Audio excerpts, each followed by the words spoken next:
Bueno, para... ya comenzó la clase. Vamos a terminar las diapositivas que vimos. Entonces, yo creo que hoy la clase va a durar un poco menos y vamos a hablar un poco también sobre el asesor jurídico, porque normalmente nos enfocamos a la parte de la víctima, a la parte de la defensa, pero también muchas veces no identificamos qué es un asesor jurídico y qué es la defensa. Entonces hay que nosotros abarcar también la parte de asesor jurídico de manera muy rápida, pero sí quiero terminar de ver lo que estuvimos viendo sobre la labor que tiene el policía como sujeto procesal dentro de nuestra investigación en la carpeta correspondiente. La última vez, ustedes me dicen si se comparte mi pantalla.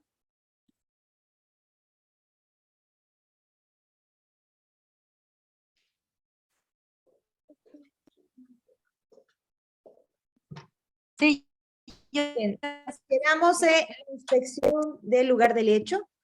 Dijimos que el lugar del hecho en nuestro código procesal va a tener esta distinción, que es un sitio donde se ha cometido un acto que es probablemente delictivo y en ese lugar se van a realizar diversas actividades, va a haber una preservación y también va a haber un procesamiento y una priorización.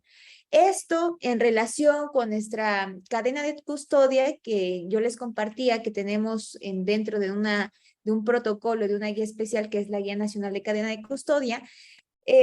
Lo que nosotros conocemos dentro de nuestra ley procesal es como lugar derecho es el lugar de la intervención, que de igual forma lugar derecho es el sitio en donde se ha cometido un hecho presuntamente delictivo y en este lugar localizan o aportan indicios relacionados con el mismo hecho.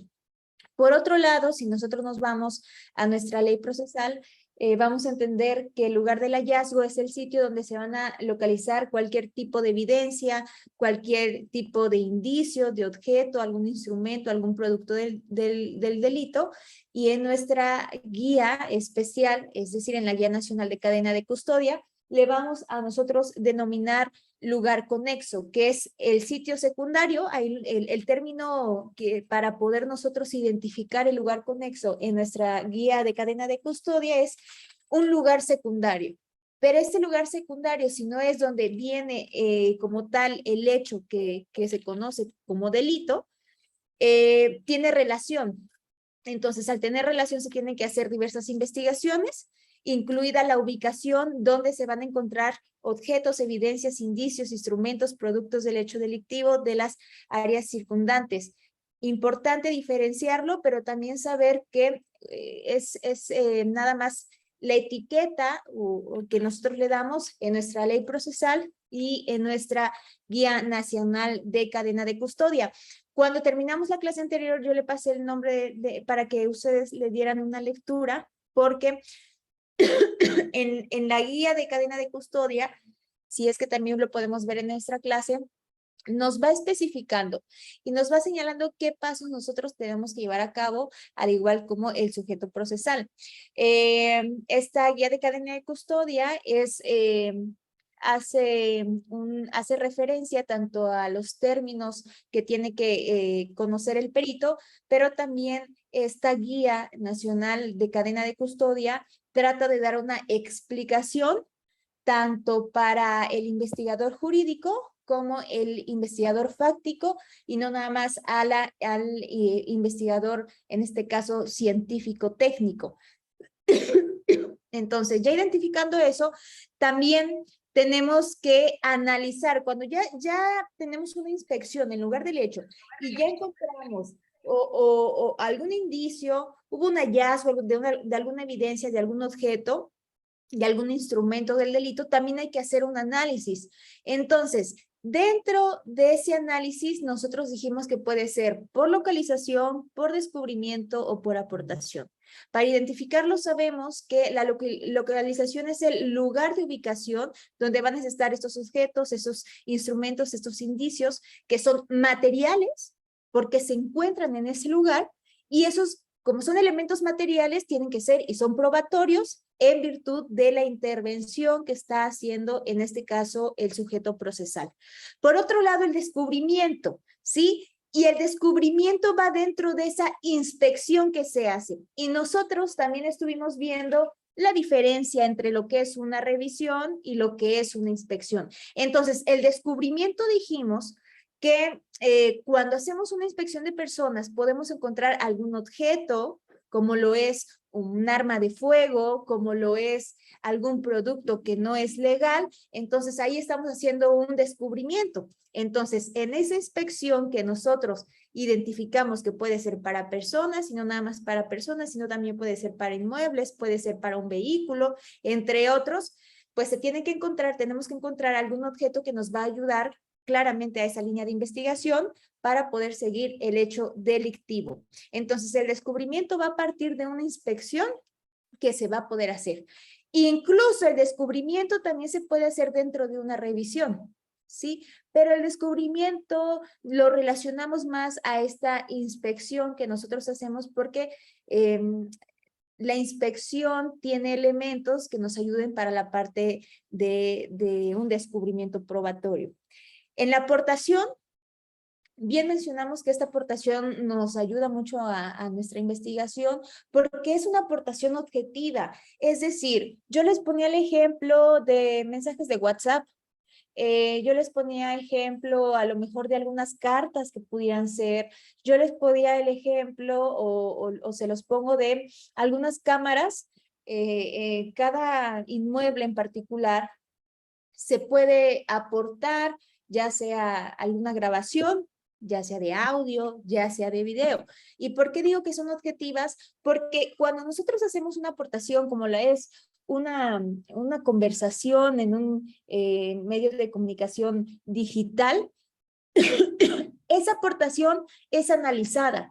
¿Por qué? Porque nosotros sabemos, si ponemos el WhatsApp de ejemplo, que viene una parte donde nosotros podemos eliminar mensajes y se hace muy fácil también el tema de aplicaciones donde se puede hacer uso para poder modificar ya sea el audio, ya sea el video. Entonces, esta aportación que puede hacer tanto una persona que es la víctima, el ofendido, una tercera persona, esta aportación pasa por un análisis y este análisis también tiene que ser a través de un área específica de cada fiscalía para que puedan decir que esa aportación de indicio de algún elemento material pues es probatoria. Son entregados por un particular y tienen que ser entregados a cualquier servidor público, pero siempre se sugiere que cuando se lleva una carpeta de investigación y saben dónde se hizo la denuncia, si fue de manera física en una ventanilla de la fiscalía, identificar quién fue la persona que tomó la denuncia y si es que se está llevando seguimiento la investigación, pues siempre recordemos que se tiene contacto tanto para la víctima como los ofendidos, de igual manera para la defensa privada. Entonces, y para el asesor jurídico, pues también en este caso, si es que la víctima necesita precisamente ser asesorada. Entonces, son entregados por ese particular al servidor público y ese servidor público en el cumplimiento respectivamente de sus funciones, ese encargo y esa actividad que tiene, entonces, y claramente apegados a los términos de la ley, se encuentra facultado y lo tiene que incorporar a la carpeta de investigación. Ojo, la aportación que posteriormente en esta investigación que se está comenzando cuando abrimos una carpeta de investigación, porque acuérdense que estamos en la trilogía, en la constitución al lugar de los hechos, cuando ya hay líneas de investigación que incluso vimos oficios, pues ya nosotros estamos hablando de también algún dato de prueba que se va a incorporar a la carpeta de investigación. Entonces, esta aportación que se está haciendo por ese particular tiene que ser analizado para poder corroborar que es información segura, que es información que cumple con los requisitos establecidos en los términos correspondientes y que no se está hablando de una falsedad, ¿no? No se está hablando de algún indicio, algún elemento material que sea falso. Entonces, esto nos va a poder ayudar a que en el momento que nosotros estamos llevando nuestra primera etapa de investigación, donde ya corren como tal los datos de prueba, la persona, en este caso juzgadora, que es el juez de control, pueda determinar que los datos de prueba que hasta el momento se han incorporado, pues son válidos. Y cuando son válidos, pues estamos hablando que va a proseguir a la segunda etapa, que es nuestra etapa intermedia. Y acuérdense que en esta etapa intermedia, como estuvimos viendo en las clases anteriores, pues es una depuración de las pruebas, que en ese momento le llamamos medios de pruebas, porque va a ser la depuración de esas pruebas como tal que nos van a llevar ya al juicio oral, ¿sí? Entonces, es importante que analicemos el lugar del hecho y el lugar del hallazgo. Ojo, el análisis corresponde ya al rol y el puesto que tenga en la fiscalía, pero el policía tiene aquí tiene que verificar que tanto en la constitución al lugar de los hechos, cuando hay un hallazgo, cuando hay un descubrimiento, entonces también dentro de esas portaciones, pues tienen que estar capacitados, tienen que estar asesorados también, y este asesoramiento viene de esta fiscalía. Yo al principio les mencionaba que cuando hacemos o cuando nosotros estamos en estas líneas de investigación, el Ministerio Público lo solicita primeramente al policía ministerial, pero el policía ministerial también se puede auxiliar de tanto policías estatales como de policías municipales, incluso también hablamos también de la Fuerza Civil, también podemos incluir a la Guardia Nacional. ¿Por qué? Porque, pues bueno, el fin de esto es este apoyo, y este apoyo es mutuo para poder nosotros llegar a el descubrimiento como tal de nuestra línea de investigación. Bien, ahora ya teniendo el análisis del lugar del hecho, ya teniendo el análisis del lugar del hallazgo, también hay métodos, y estos métodos les vamos a llamar métodos de búsqueda de indicios. Dentro de los métodos de búsqueda de indicios, yo les puse el señalamiento de los elementos materiales probatorios y la evidencia física. También nosotros lo vamos a ir relacionando con el método de cuadrante o método de sector, el método de espiral, el método de círculos, el método por franjas o líneas, el método de cuadrilla, el método de rejilla, el método de zigzag. ¿Qué es esto? ¿A qué me estoy refiriendo? Bueno, no sé si se han dado cuenta. Yo les puse un video de cómo es la labor del primer respondiente, de la policía, de los peritos, incluso del Ministerio Público, cuando se presentan al lugar de los hechos, a la constitución del lugar de los hechos. Cuando llega el Ministerio Público y llega la policía, cuando llevan los peritos en su labor conjunta, lo que se hace para esa búsqueda de indicios, sí, vamos a manejarlo de dos formas. El descubrimiento de algún indicio sin usar algún método. Es decir, nosotros al llegar al lugar de los hechos, nos damos cuenta que hay un instrumento, hay un objeto que nos puede ayudar a la investigación. No se usó algún método porque estaba a plena vista, pero no es el único elemento, no es el único indicio que nos puede ayudar para nuestra línea de investigación. Entonces, el perito y el policía, principalmente ahorita nos vamos a enfocar al policía, tienen métodos de búsqueda de indicios, ¿sí? Y este método de búsqueda de indicios también viene dentro de nuestra guía y dentro de nuestro protocolo. Este método de búsqueda tiene un fin, que es recaudar el mayor número de indicios, ¿sí? Al recaudar el mayor número de indicios, se podrá tener pues mejor elementos de prueba. ¿Para qué? Para que nosotros lo podamos llevar a nuestra carpeta de investigación, y en la carpeta de investigación, bueno, en la audiencia correspondiente, incorporados ya como tal y claramente analizados por el Ministerio Público, analizados también, yo les hablaba también que hay áreas interdisciplinarias que pueden ayudar tanto al Ministerio para la línea de investigación, incluso también a los policías. Entonces, estos métodos de búsqueda e indicios van a ayudar al policía para que pueda recolectar, recaudar o recabar los elementos necesarios y posteriormente se vuelve a hacer una revisión en el lugar de los hechos para ver si es que se pueden encontrar algún indicio más. Entonces, eso es importante. Al momento de llegar a la constitución, al lugar donde ha ocurrido que la ley señala delito o que es uno que es delicto, se hace una revisión. Esta revisión tiene que ser cautelosa, apegada a nuestros protocolos y a nuestras guías, y posteriormente también se hace otra revisión a partir de estos métodos de búsqueda de indicios. Siempre va a ser apoyado del investigador fáctico como el investigador científico técnico. Ahora les voy a poner un video de estos métodos de búsqueda de indicios.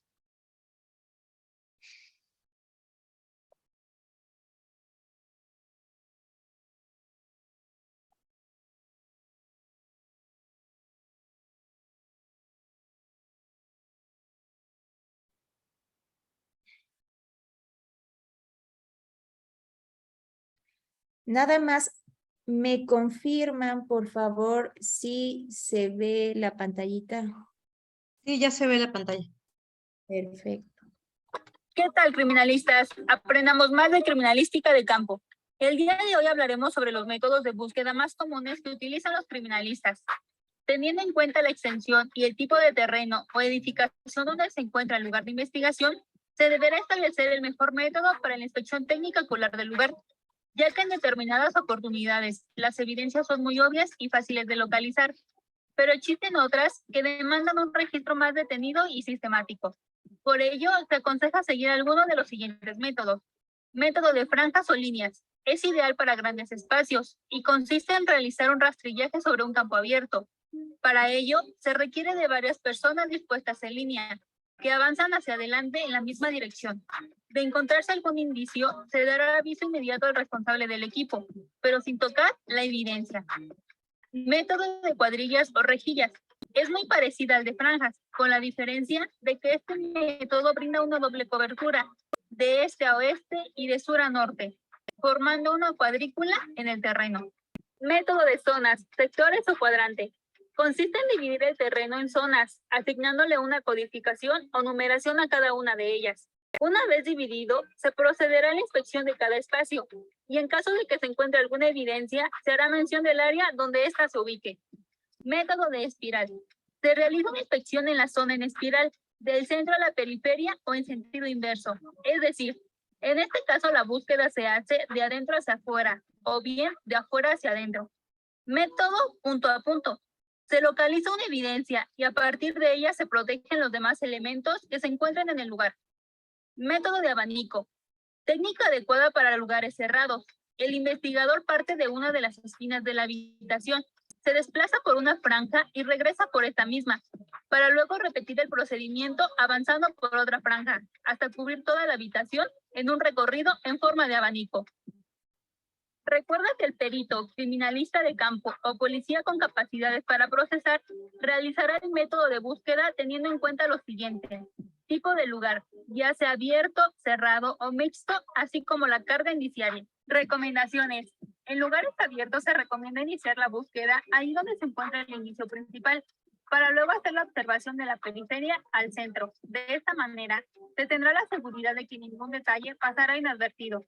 En caso de ser necesario por las condiciones y circunstancias de la investigación, convendría ampliar la búsqueda en las zonas adyacentes. En este tipo de lugar, es preferible contar con el apoyo de personal para poder cubrir el lugar en el menor tiempo posible, a fin de que los indicios no sufran alteraciones por las condiciones climatológicas o por la fauna del lugar.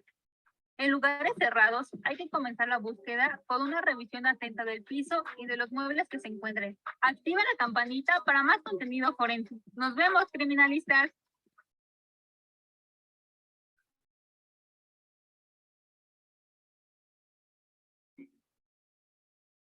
Hola, ¿qué tal? Mi nombre es María de los Ángeles. Bienvenidos de nuevo a Resiliencia Educativa.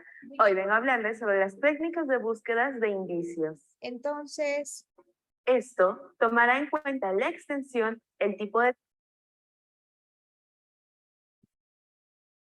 es importante también que sepamos que en nuestra guía especial, en nuestro protocolo, nos especifica que vamos a tener apoyo de áreas interdisciplinarias para poder seguir como tal y poder apoyar o auxiliar al policía. En este caso también es importante, no sé si ustedes llevaron la materia ya de criminalística.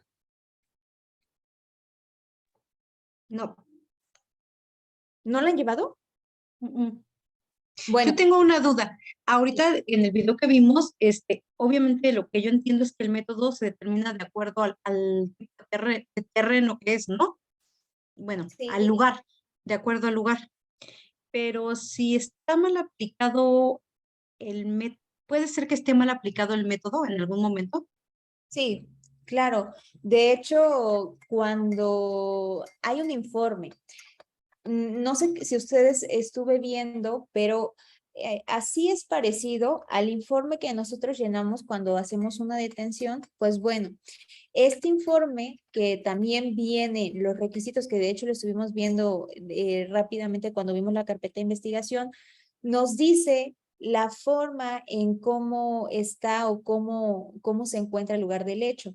Entonces, al referirse, porque el policía tiene que especificar cómo se encuentra el lugar, entonces ahí desglosa qué método se debe de utilizar.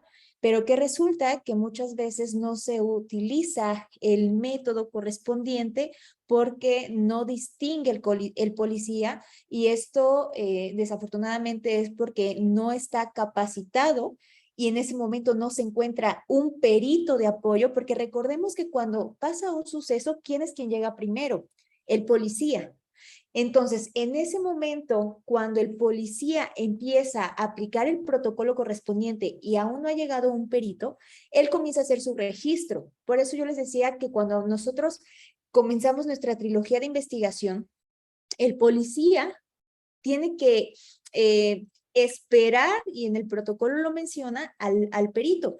Pero si bien lo menciona, también entiendo la parte del policía porque el perito puede tener un tiempo en llegar mayor que el policía. Entonces el policía, y más si estamos frente a testigos informales, entonces el policía se tiene que mover en ese momento. Y es lo que ha fallado a partir de el método que tendrían que usar para el indicio, ¿sí? Para la recolección material. Efectivamente, Ale, dentro del protocolo muchas veces se falla, ¿sí? Bueno y malo, pues sí, pero también tenemos que ver que el policía, lo que yo les platicaba al principio de la clase, que el policía muchas veces no está capacitado. Entonces, fíjense que yo estaba leyendo que incluso nos hicieron una invitación para ir al área de crecimiento profesional en la fiscalía.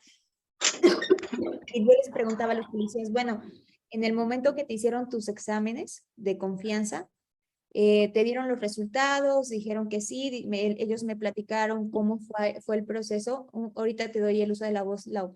¿Cómo fue el proceso para que empezaran? Entonces yo les dije que cuáles habían sido las primeras capacitaciones que les habían dado o cuáles fueron las primeras juntas a partir de que les entregaron ya su uniforme, de que los tuvieron que dar de alta, de que los mandaron a un lugar señalado. Entonces me dijeron, no, pues es que en sí, ya la primera semana nos ponen, pues como somos nuevos, primero no es que estemos en lugar abierto, sino que estamos en un lugar donde nos van explicando los compañeros.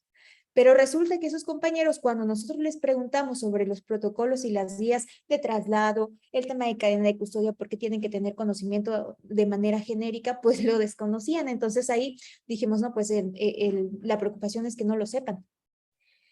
Pero ¿qué resulta?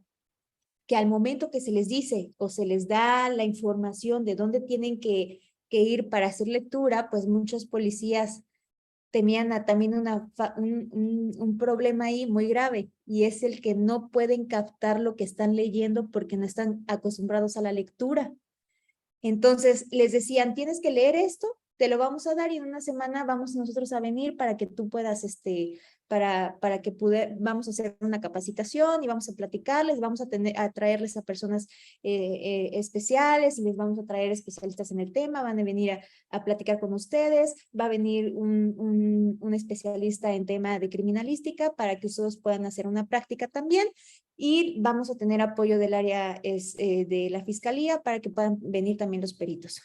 Pero resulta que cuando hacen esta actividad, que esto no se da mucho, pero que fue un día extraordinario, nos dijeron, bueno, porque ahí se les había señalado que pues los policías ahí les faltaba el poder conocer un poco, y resulta que llegaron y dijeron, es que nosotros, pues bueno, nos dan este protocolo, nos están dando esta guía, pero hicimos lectura, pero hay términos que no conocemos, y hay conceptos que no conocemos.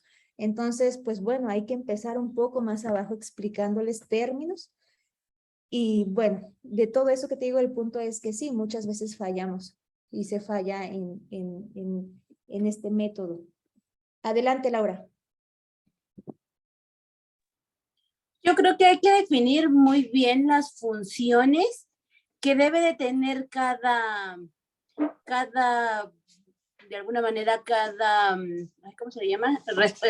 Responsabilidad de la función pública. Por ejemplo, todos tienen que conocer la cadena de custodia, es un hecho, tanto policías, peritos, ministerios públicos y demás áreas afín. Pero sin que los policías de alguna manera conocen los procedimientos, pero no deben de sobrepasar más de las funciones que les compete, que sí deben de conocer qué es una cadena de custodia, cómo se tiene que hacer la recolección de los indicios, pero no hay mejor quien recolecte esos indicios que un criminalista de campo. Claro. ¿Qué pasa cuando un policía se atreve a sobrepasar esas funciones? Pues estaría contaminando esos indicios y por lo tanto se ve reflejado en la cadena de custodia. He escuchado mucho en clase de abogados que se sobrepasan, o sea, se capacitan esos policías y que los policías hacen su formato de cadena de custodia, pero solamente con ciertas limitaciones. No es criminalista, porque si hace las funciones del criminalista, ya está sobrepasando esas funciones y por lo tanto cae en responsabilidad. El que autoriza la cadena de custodia, pues sabemos que es el agente del Ministerio Público. Y si el agente del Ministerio Público también no está dentro de sus funciones y sobrepasa esas funciones y no hace bien su tarea, pues también cae en responsabilidad. Entonces, ¿hasta dónde? Es lo que yo tengo una duda. ¿Hasta dónde el policía, antes de la recolección de indicios, o si está en riesgo los indicios porque no sé, está sobre la carretera, o tiene de alguna manera el riesgo de contaminarse esos indicios, ¿hasta dónde puede llegar el policía de investigación a recolectar esos indicios? Sí, fácil y concreto, Lau. Hasta donde ya se necesita un área particular de ciencia forense, como lo es la balística, como son huellas dactilares, como es escritura de mano, como son rastros de evidencia, como es, también hablamos de la toxicología, el ADN, la bioquímica. Ahí es donde ya no puede entrar el policía. Acuérdense que las funciones de un criminalista en sí tienen muchas y son disímiles. Es por áreas, así es. El criminalista es un profesional que es experto y abarca el tema de justicia penal, y bueno, su carrera como tal es especializada en combinarla con muchas funciones y con muchas disciplinas. Entre esas disciplinas y entre esas funciones, Lau, está la justicia en el ámbito penal. Y la justicia en el ámbito penal se relaciona en sujetos procesales como lo es el policía y como lo es el perito como tal, o sea, dentro de la trilogía. Pero el criminalista de campo es el que, o sea, quien acordona es el primer respondiente, que es el policía. Y entonces, él es el encargado de iniciar la cadena de custodia, más no levantar los indicios. No, pero él es el investigador fáctico y el criminalista es el investigador criminal. El criminalista recopila, identifica e analiza evidencia relacionada con, en ese momento van a ser las investigaciones, y son investigaciones criminales, ¿sí? Entonces, sí, te entiendo que hay que diferenciar y aporto contigo que el policía debe conocer y la línea delgada entre lo que tiene que hacer un policía en la constitución del lugar de los hechos y el criminalista no varía tanto, sino que el criminalista tiene ya esa particular de enfocarse al tema balístico, te repito, al tema de huellas digitales, y el policía al tema de indicios. Hablamos de una pistola, entonces el policía tiene ese material, y ahora, si estamos hablando de huellas dactilares, ¿quién va a entrar? Nuestro especialista en el área, que es un criminalista. Por eso van de la mano, porque el policía, sin usar tecnicismos, es quien tiene el objeto y ahora hay que analizarlo. Pero como el policía no tiene esa capacidad, digamos, en el tema disciplina de especialidad, en ese área particular de ciencia forense, entonces ya es el criminalista, ¿sí? Entonces, el policía es un investigador fáctico, el criminalista es un investigador criminal, ¿sí? Que también recopila, identifica y sobre todo analiza la evidencia con la cual le apoyó el investigador fáctico, es decir, el policía para esa investigación, ¿sí? Entonces, esa evidencia se tiene que examinar. Y hay en esa parte de examinar, se examina físicamente, pero también químicamente. Entonces, nosotros incluso cuando hablamos de criminal hablamos también de sustancias peligrosas, de drogas ilegales, de sangre. Maestra, pero no se está desfasando un poquito porque, bueno, conozco que se inicia la cadena de custodia, se hace el acordonamiento, entonces entra el policía, el policía de investigación es el que hace el acordonamiento, entran los peritos y solamente se hace la recolección e identificación y el rastreo, identificación y la clasificación de los indicios.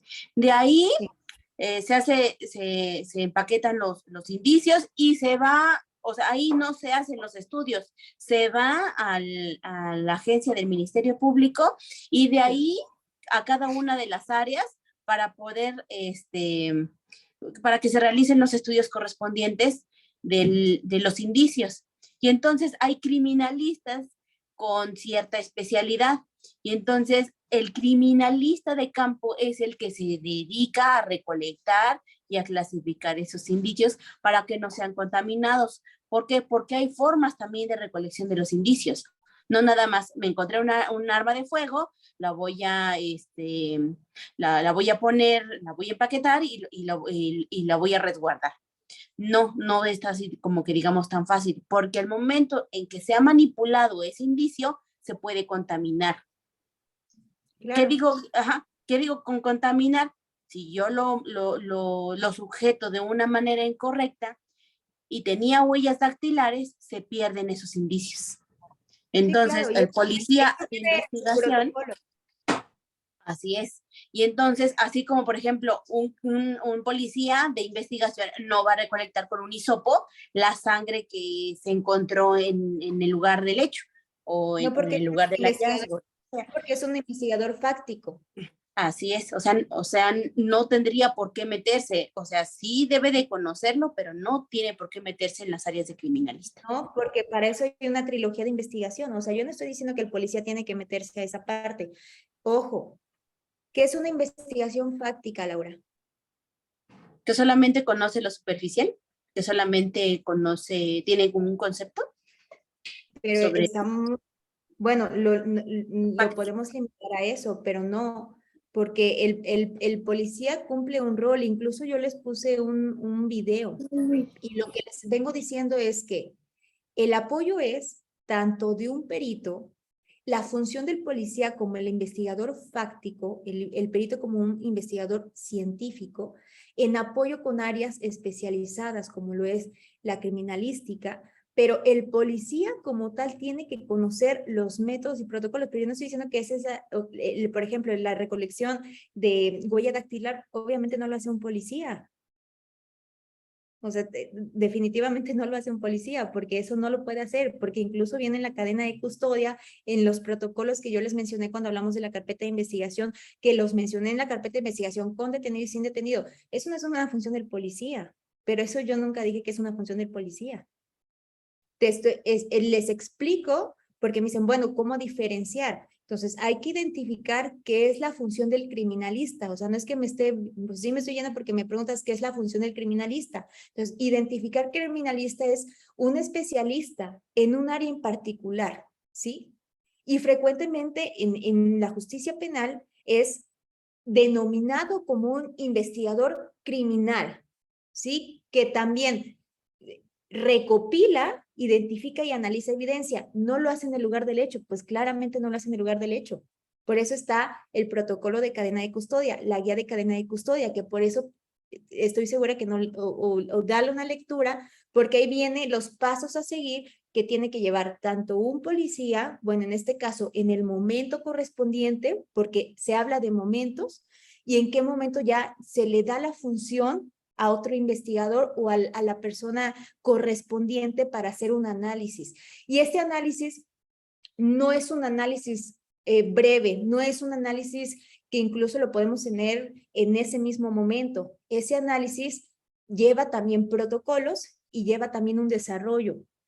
Entonces, ese análisis no va a ser de un día para otro. Ese análisis tiene que tener, y esa revisión para poder llevar a una conclusión, entonces tiene que tener también una serie de pasos. ¿Para qué? Para que nosotros podamos tener ya, digamos, un diagnóstico y eso va a ser incorporado a nuestra carpeta. Pero no estoy diciendo que el policía tenga el rol de, les estoy explicando cuál es la diferencia entre el criminalista, ¿sí? ¿Por qué? Porque también yo les pongo ejemplos, o sea, hay rastros de evidencia, hablamos también del tema del ADN, hablamos del tema de bioquímica que un policía no lo va a conocer, ¿sí? Entonces, son detalles que lo maneja cada sujeto procesal. Por eso es importante que nosotros, y quise tocar el tema, que nosotros sepamos diferenciar entre lo que es una investigación fáctica, la investigación jurídica y la investigación científica. Se apoyan, ¿sí? Porque si nosotros dijéramos, pues hace todo el policía, entonces ¿para qué necesitamos un perito? ¿O para qué necesitamos un criminalista? O cuando hacemos un peritaje en tema testimonial, pues ¿para qué necesitamos un psicólogo? O cuando vemos un caso de violación o de abuso sexual, ¿por qué vamos a hablarle a una ginecóloga o un ginecólogo? Entonces, no le corresponde al policía porque no es especialista. Pero hay que identificarlo bien. Entonces, cuando hablamos de descripción de detalles, ¿sí? Entonces se va a ir a un especialista, ¿sí? Entonces, esto se va como tal, él nos va a apoyar a poder traducir la descripción técnica de lo que ellos conocen. Y eso va a ser incorporado a nuestra carpeta de investigación. Entonces, en el video yo les ponía, y ese video que se los puse también a otro grupo, es para que también nosotros sepamos que dentro de esta conservación del hecho, vamos a nosotros a necesitar de un experto profesional y siempre nos vamos a abocar a esos protocolos y a esas guías, en este caso la guía de cadena de custodia. Repito, el policía no hace el trabajo, la labor, porque eso yo en ningún momento lo mencioné, sino sería erróneo. Sí, entonces yo cuando hablamos la carpeta de investigación, Laura, ¿qué es lo que hace el policía? ¿Qué es lo que hace el Ministerio Público? Incluso en la clase anterior les puse una diapositiva de las líneas de investigación, qué es lo que puede ordenar el Ministerio Público al policía. O sea, yo les he venido especificando cuál es el rol del policía. Entonces, digo, para poder identificarlo, no es que me desvíe del tema, es importante también mencionarlo, porque me espantaría porque lo vimos en la carpeta de investigación, con y sin detenido. Entonces, Lau, no sé si quieras mencionar algo más. No. Ahora, Bueno, es un hecho que ya hace mucho que estudié criminalística. ujú, Las cosas han cambiado, o sea, sí he revisado que han cambiado un poquito las formas el estudio de los indicios, el, pero los principios son los mismos, entonces necesito revisar la literatura. Revisé la guía y en realidad solamente se han agregado unos conceptos, pero en realidad es lo mismo, los principios son los mismos. bueno, principios sí, pero aquí dentro de en clase de penal, o sea, lo que vamos a hacer es identificar el rol del policía. Sí, a ver, cuando nosotros, por Sí. ejemplo, nos llevamos a la constitución del lugar del hecho, ¿qué protocolo usamos, Laura? ¿Cómo? Cuando está la trilogía investigadora, cuando aconteció un hecho. Entonces, vamos a ir al lugar del hecho. Digamos que hay una persona. ¿Qué protocolo utilizamos? La guía de cadena de custodia. No, porque apenas estamos llegando al lugar y hay una persona en ese momento. Entonces, si nosotros hablamos de una persona que todavía consideramos que tenemos que llevarla al Ministerio Público, ¿qué protocolo vamos a usar? La detención. ¿Cómo se llama? No sé. Es que es importante, Lau, porque yo entiendo que hayas estudiado criminalística y está muy bien, pero hay que tener el Hace enfoque en muchos las áreas. años. Sí, pero ese es el problema, porque es que mira, resulta que muchas veces decimos, es que sí estudiamos esto, pero no estamos viendo criminalística, porque entiendo que conoce los términos, el principio, quizá la guía, y no es que hayan cambiado las cosas, pero es materia penal. Sí, O sí, sea, entiendo estamos esa parte. en la parte del policía. Si yo hablo ahorita de, ¿quieres que hablamos de criminalística? Pues incluso hay una materia en particular donde van a ver ya lo correspondiente a la persona, incluso a lo mejor creo que les va a tocar algún taller, pero ahorita yo me estoy enfocando, estamos Al viendo área penal. lo penal, ¿sí? Sí, Entonces, al área penal. entiendo que conoces muy bien la materia y está muy bien, te felicito. Pero estamos ahorita en la trilogía de investigación, ¿sí? Estamos viendo el rol que tiene la policía. Y yo les dije el momento, tiene que conocer todas las guías, todos los protocolos. En la carpeta de investigación es así. Incluso le podemos preguntar al doctor Camilo Constantino y te va a decir, yo cuando les hablé de la carpeta de investigación les dije, tenemos nosotros que ir de la mano con el guía, con la guía para trasladar al detenido, el primer respondiente, el tema de cadena de custodia. El tema de cadena de custodia, si bien va a tener especialistas, porque siempre les he hablado de una trilogía de investigación y de apoyo interdisciplinar y de apoyo disciplinar y de apoyo de otras áreas, la área correspondiente, igual para el tema de peritaje, igual para el tema de evaluaciones, ya sean psicológicas, ya sean psiquiátricas, siempre va a ser con apoyo, pero ahorita hay que enfocarnos, la clase anterior ya está es al rol que tiene el policía. O sea, estoy hablándoles del rol que tiene el policía. Bien. Ahora, dentro de eso hay peligros en el lugar del hecho, que también lo va a ver la trilogía de investigación. No nos enfoquemos en otras áreas que nos pueden ayudar. Dentro de esos peligros en el lugar de los hechos, podemos ver que hace muchos años salió en una noticia de una guardería que fue un incendio y que incluso fallecieron muchos niños. Entonces, cuando llegan al lugar del hecho, hay peligros en el lugar, ¿sí? Como es la inhalación, como es el contacto físico, como es la ingestión, como es la inyección. Dentro de la inhalación, yo les desglosé algunos para que nosotros podamos más o menos identificarlos. Cuando hablamos de inhalación, podemos ya hablar de gases, de líquidos, de fluidos, de indicios biológicos de tales. Cuando hablamos de contacto físico, animales peligrosos, líquidos corrosivos, de personas armadas, incluso el contacto físico. Yo diría, y podría agregar también el tema de pandemia, porque en un contacto, digamos, como tal, en un lugar cerrado, podríamos incorporarlo a un contacto físico que es de peligro, porque nosotros al tener cerca a una persona podríamos estar contagiados o nos podría contagiar de lo que es el COVID. Entonces, es un peligro. La ingestión puede ser gases, puede ser alimentos, puede ser agua, y la inyección, indicios biológicos, animales con picaduras, etc. Solo es por desglosar algunos. Entonces, cuando nosotros en el video que les puse estamos en el lugar del hecho, también tenemos que hacer una revisión de esto. Esto va a ser de ayuda con el policía y va a ser de ayuda con el perito. Les puse aquí entrevista a testigos porque les he estado hablando desde que empezamos las clases de el apoyo que tiene un testigo para la carpeta de investigación. Hay testigos, vamos a llamarle desformalizados. Y esta entrevista a testigos desformalizados va a decir, resulta que hoy en la mañana yo voy saliendo de mi casa y me dirijo a la capital, Jalapa.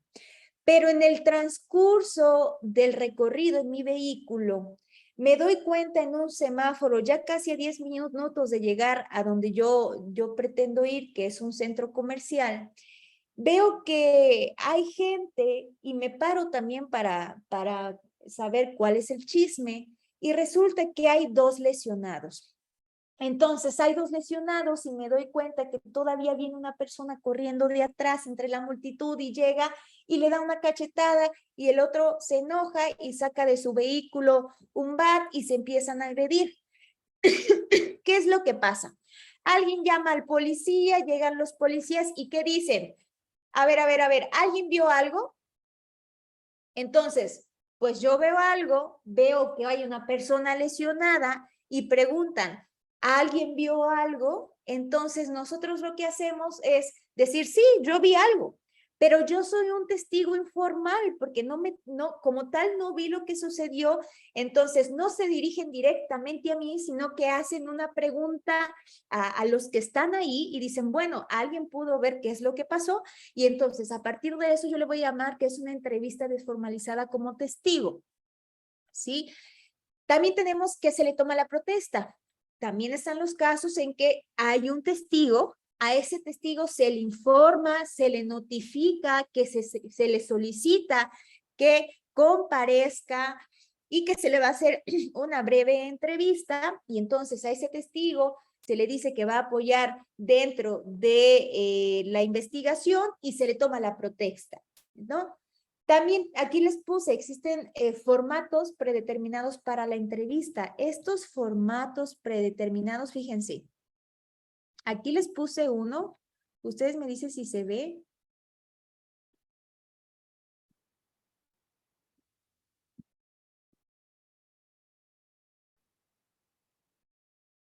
Más o menos para que ustedes lo vayan viendo.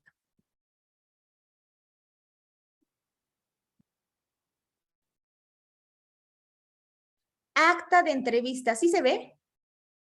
Sí, sí se ve. Acta de entrevista, vamos a tener el nombre del entrevistado, nos ponen una fecha, un oficio, más o menos es así las actas de entrevista. El agente que levanta el acta, los fundamentos apegados claramente al Código Nacional de Procedimientos Penales, nos dan, bueno, una prevención, nos explican, en el momento que se nos hace la entrevista se nos tiene que dar lectura de esto y se procede a entrevistar. Primero con datos personales, se tiene que identificar, estos datos si se pueden llenar está perfecto, muchas veces no se llenan, entonces lo importante es tener la identificación del nombre, el domicilio, el sexo, un correo electrónico y los teléfonos correspondientes.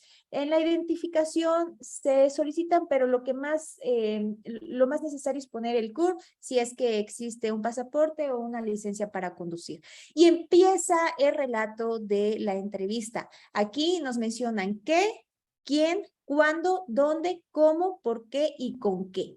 Entonces, hacen un relato de la entrevista. Ojo, para esta entrevista, si bien no es la persona quien está dando esa entrevista, quien va anotando, sino una persona, es decir, el oyente, quien está escribiendo el relato de la entrevista tiene que escribirlo de la forma tal cual como la persona le está diciendo o describiendo el qué, el quién, cuándo, dónde, cómo, por qué y con qué.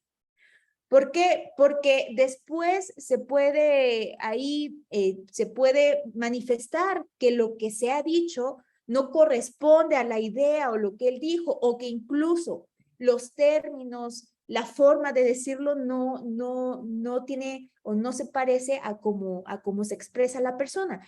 Entonces también eso ha afectado muchas veces, porque el relato de la entrevista, pues después dicen, pues es que yo no dije esto. Yo expliqué que sucedieron tal día, pero que yo pensé.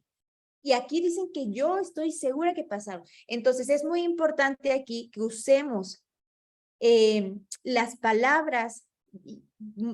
Ahorita yo se los pongo que de forma escrita con lapicero, pero también ya podemos hacer esa entrevista. Lo que nos ayuda es que ahora lo podemos hacer por escritorio y por computadora. Entonces es muy rápido, es más ágil para que nosotros podamos, mientras estamos oyendo a la persona, alguien está escribiendo mientras alguien lo está entrevistando.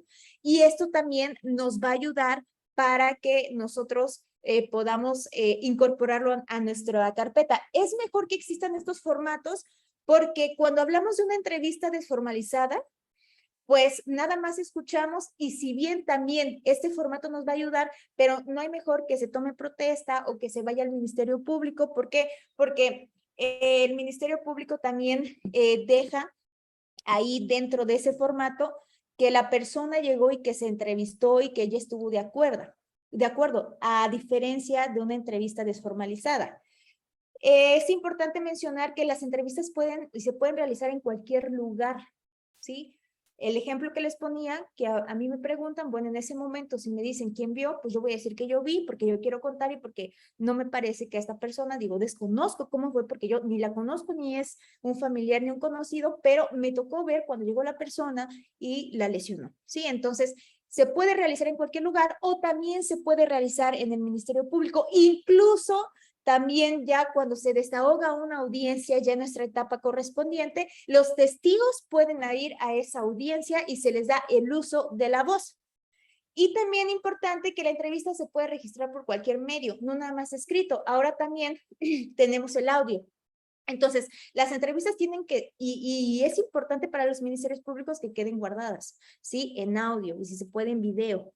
Entonces, se puede registrar ya por cualquier medio esta entrevista. Hay tipos de entrevistas, ¿sí? Y esto es importante también que nosotros lo conozcamos para que podamos identificar cuáles son las entrevistas. ¿Alguien ha escuchado cuáles son los tipos de entrevistas que hay? No, yo no. Sí, no sé si recuerdan que al principio de la clase yo les decía que había, digamos, la formalidad y la informalidad. Pero para identificarlas, vamos a mencionar una que es la inferencial. Cuando hablamos de una entrevista inferencial, sin más, se trata de la elaboración de técnicas que son utilizadas en una entrevista, y esta entrevista es cognitiva, tendiente a que la persona coopere. Y al momento de cooperar va a ser utilizada como una herramienta para se puede manejar como la discriminación de testimonios deshonestos. Entonces, esta entrevista le vamos a llamar entrevista inferencial. ¿Qué otro tipo de entrevista? También, no sé si han escuchado lo que llaman como una entrevista estructurada.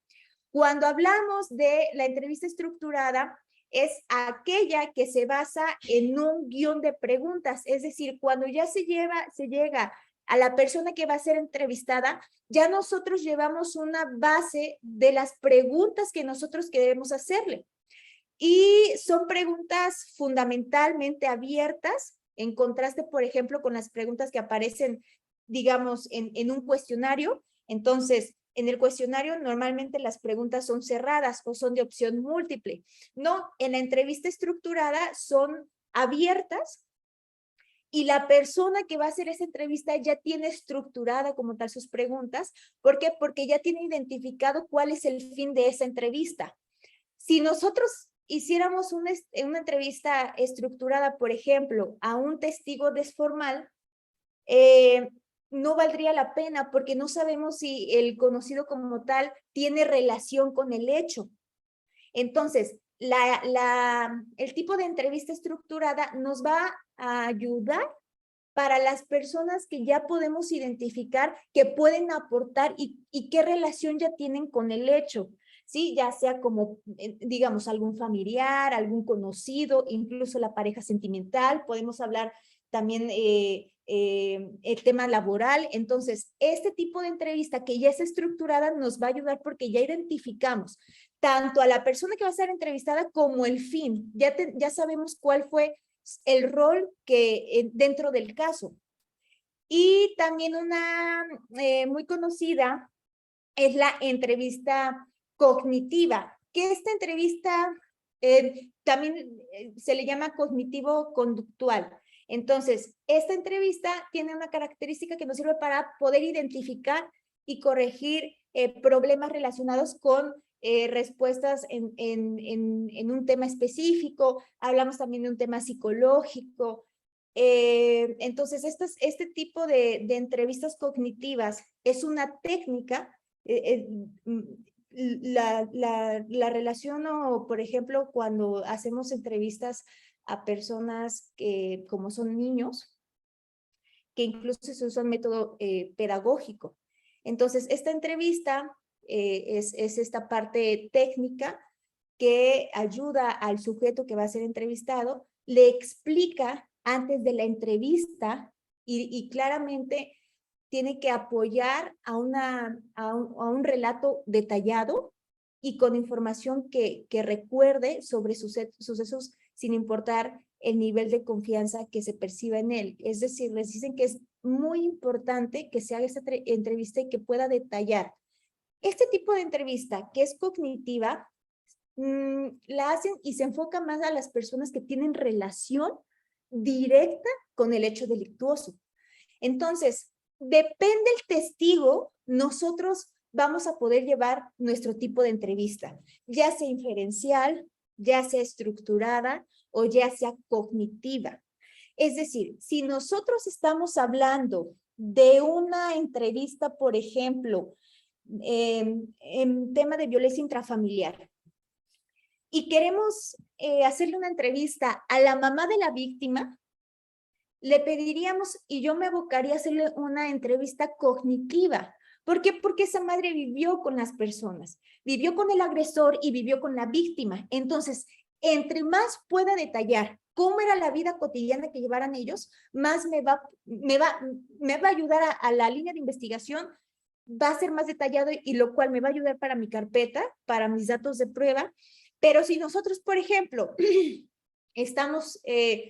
vamos a entrevistar a la persona, por ejemplo, al agresor, yo me iría por un tipo de entrevista estructurada. Ya tengo las preguntas, ¿sí? Entonces, dependiendo el testigo o dependiendo del sujeto procesal, porque no nada más puede ser a testigos, sino incluso a la víctima y a los ofendidos o a los que intervienen. Entonces, dependiendo a la persona o al sujeto procesal que le voy a hacer la entrevista, es el tipo de entrevista que voy a utilizar. ¿Hasta aquí me explico? ¿Me entienden? Sí, licenciada, Ahora, gracias. Ya nos falta poquito.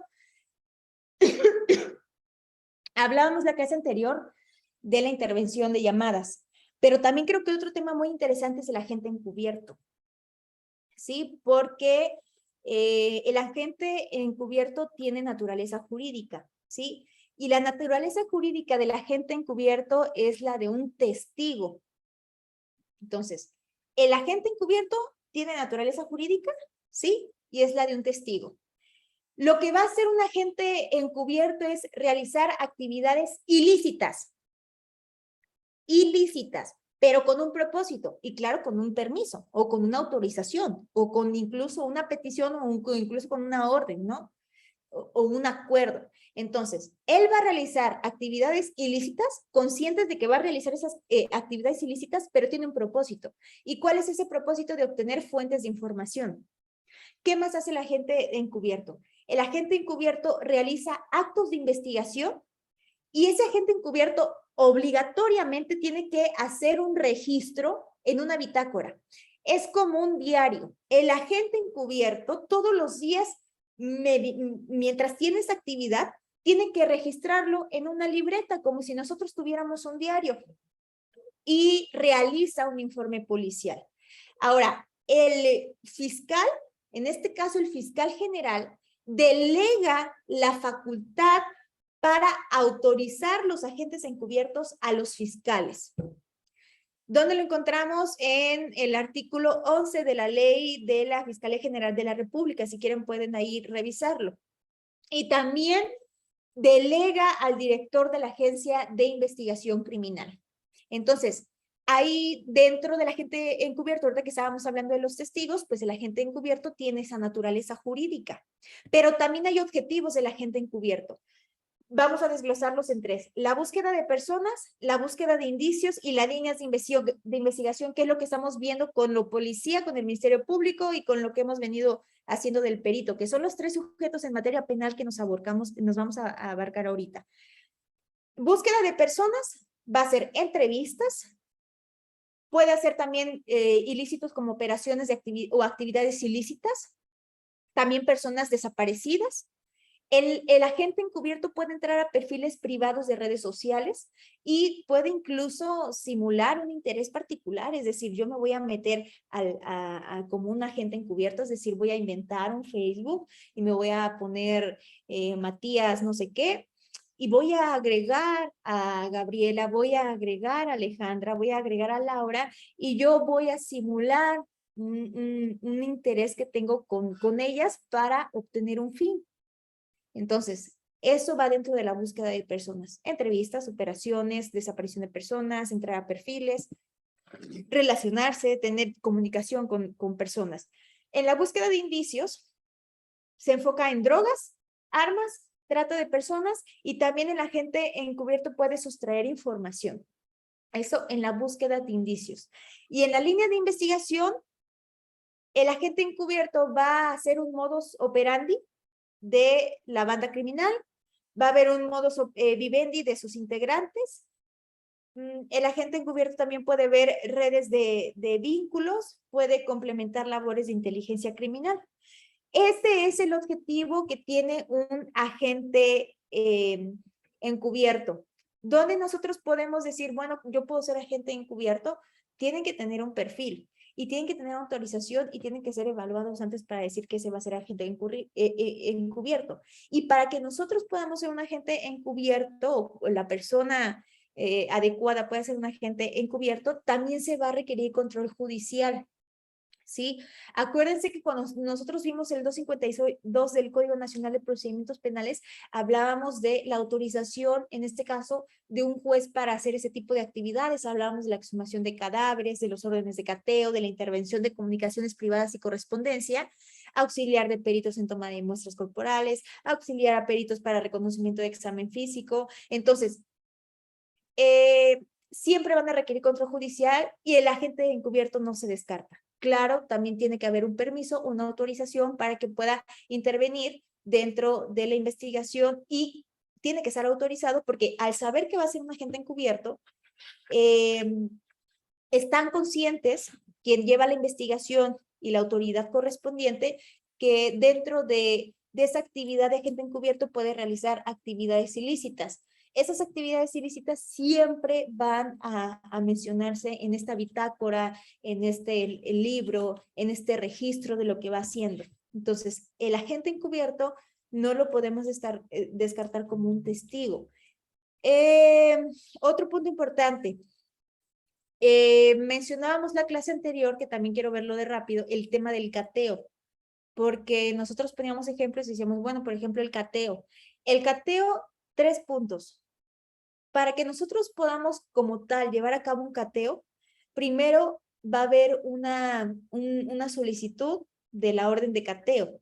Tiene que haber una acta de cateo. ¿Para qué? Porque tenemos la solicitud de orden de cateo, hay un acta de cateo y va a haber una resolución de la orden de cateo apegado al 252 del Código Nacional de Procedimientos Penales, donde nos dice que tiene que tener y requiere un control judicial. Entonces, esta solicitud, ahorita por el chat, les voy a mandar un ejemplo de la solicitud de orden de cateo para que ustedes lo puedan ver. De igual manera les hago la mención, acuérdense que cada fiscalía, su machote o los oficios que ellos hacen es diferente, pero llevan los mismos requisitos. Entonces, esto también quiero que vean cómo es el oficio del orden de cateo y también la intervención de comunicación privada, porque la intervención de comunicación privada también hay una solicitud de intervención de comunicación privada, hay una resolución y en este caso, en esa resolución se autoriza que se pueda intervenir una comunicación privada, pero esa comunicación no puede ser, por ejemplo, de todo el teléfono, son llamadas específicas. Y en este caso, si tienen que ser la línea completa, pues se tiene que detallar en esta solicitud de la intervención de comunicación el por qué y el motivo, explicar cuál es el caso que se tiene, para qué línea de investigación, cuál es el fin. Entonces, al nosotros tener esa resolución, hay una acta de ejecución de intervención privada. ¿Sí? Entonces, cuando se hace esta intervención, tenemos que preguntarnos cómo la ejecutaron.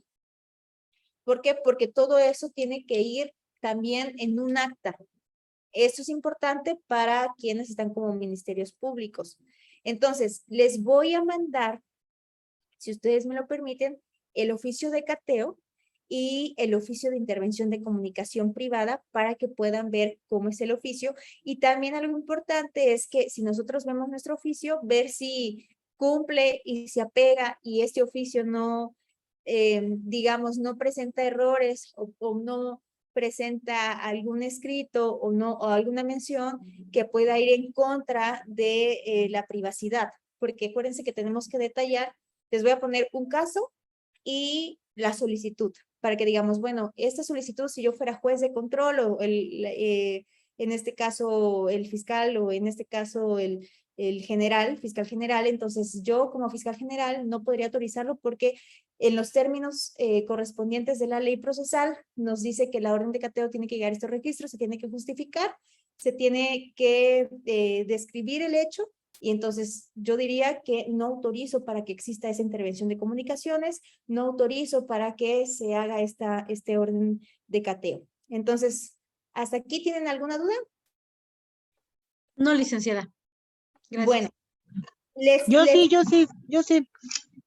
Y perdón, no es duda, es que no alcanza a apuntar en los objetivos del agente encubierto. Apunté búsqueda de personas, búsqueda de indicios y el tercero me faltó, si me lo puede repetir, se lo agradezco. Sí, del agente encubierto. Sí. Búsqueda de personas, búsqueda de indicios y línea de investigación.